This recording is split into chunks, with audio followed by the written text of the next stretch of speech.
En este video vamos a hablar sobre los enfoques humanistas, haciendo referencia a la materia de teoría y modelos empresariales. Cuando hablamos del enfoque humanista, estamos hablando de dos principales autores, Mary Parker Follett y Elton Mayo. Eh, bueno, el enfoque humanista de la administración surgió de la teoría de las relaciones humanas en Estados Unidos, alrededor de 1930 y de las ciencias sociales, de las ciencias psicológicas del trabajo y de la psicología. Este periodo fue difícil debido a la recesión económica, a la inflación y al elevado desempleo y la fuerte actividad sindical, así como también fue un movimiento de oposición a la teoría clásica. Para las relaciones humanas, que son así como el hombre y el grupo en el que se desenvolvían, eh, definían a la personalidad.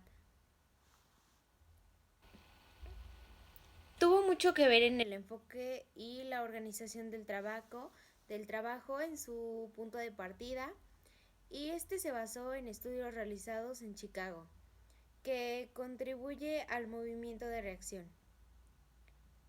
La teoría de las relaciones humanas, desarrollada por Elton Mayo y sus colaboradores, surgió en Estados Unidos como consecuencia inmediata de los resultados obtenidos del experimento de Hampton.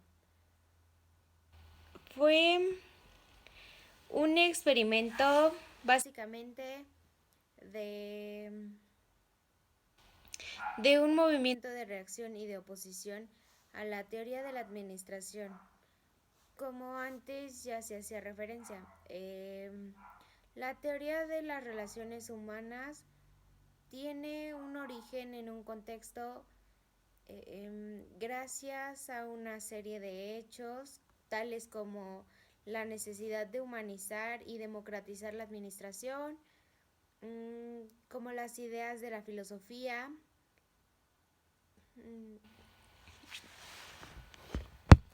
y la psicología de Kurt Lewin, fundamentales para el humanismo de la administración.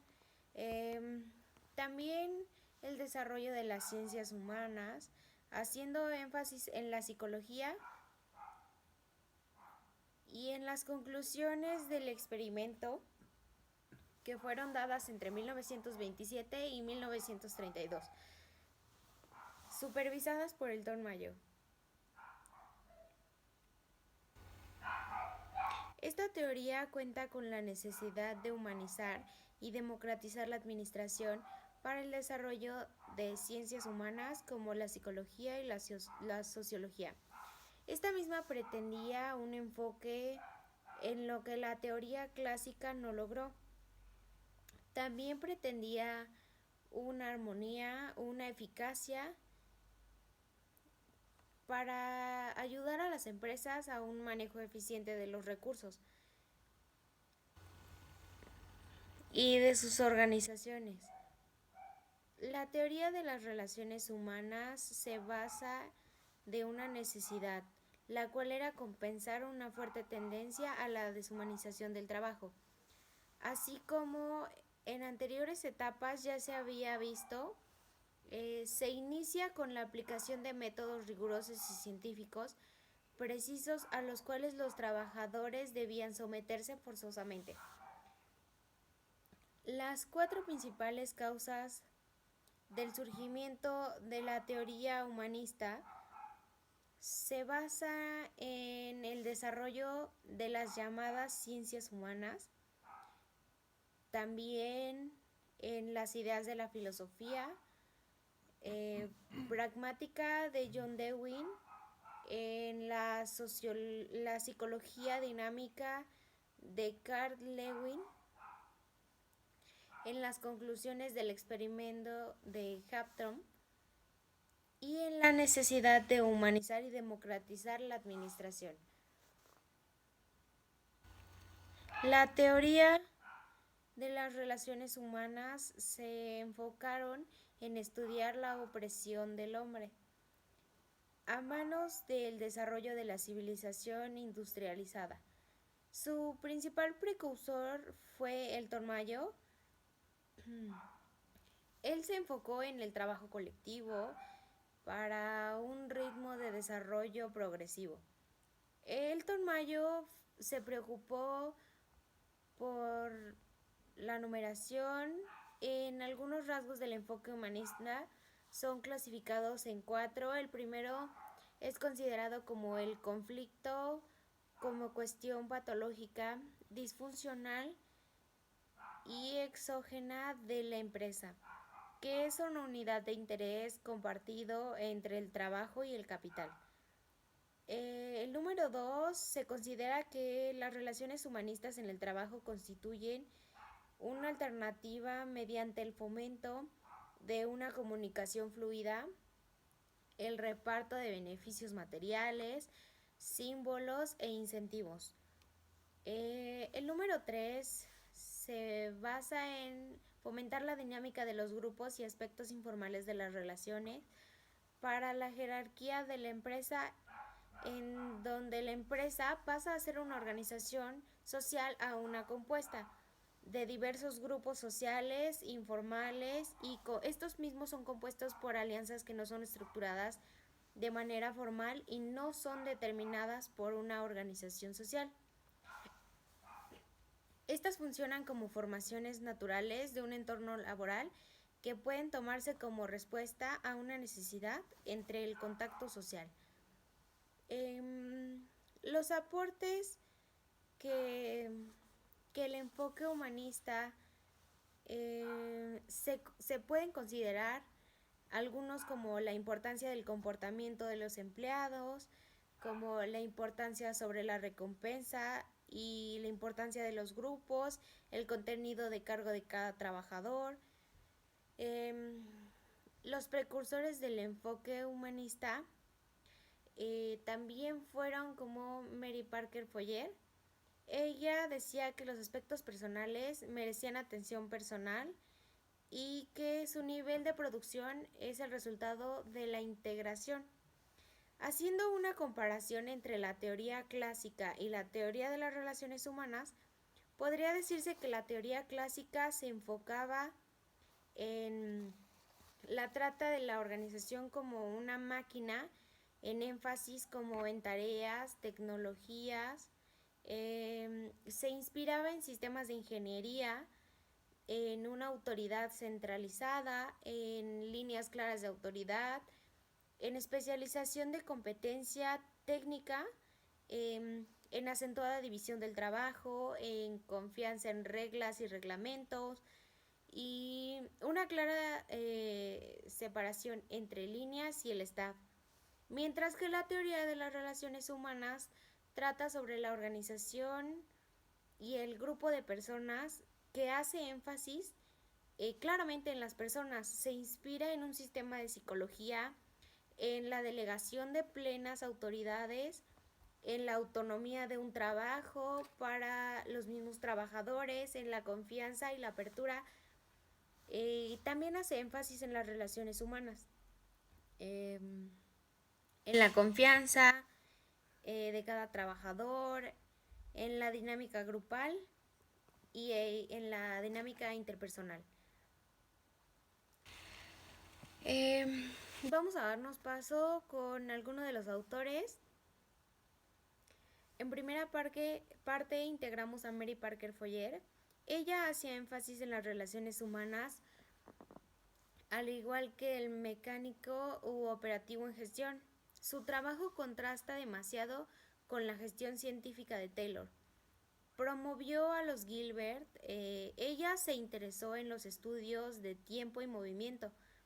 Estos enfoques no tuvieron en cuenta la psicología humana y la forma en la que los demás labores podrían estar en conflicto con las necesidades personales. Follett fue una de las primeras investigadoras que integraron al conflicto organizacional en la teoría de la gestión y se le conoce como la madre de la resolución de conflictos. Ella creía que el conflicto, en lugar de representar una necesidad de compromiso, podría ser una oportunidad para que las personas y los trabajadores pudieran desarrollar soluciones innovadoras que éstas no se podrían liberar por sí mismas, y de esta manera promovió a la idea de la reciprocidad dentro de una estructura organizacional.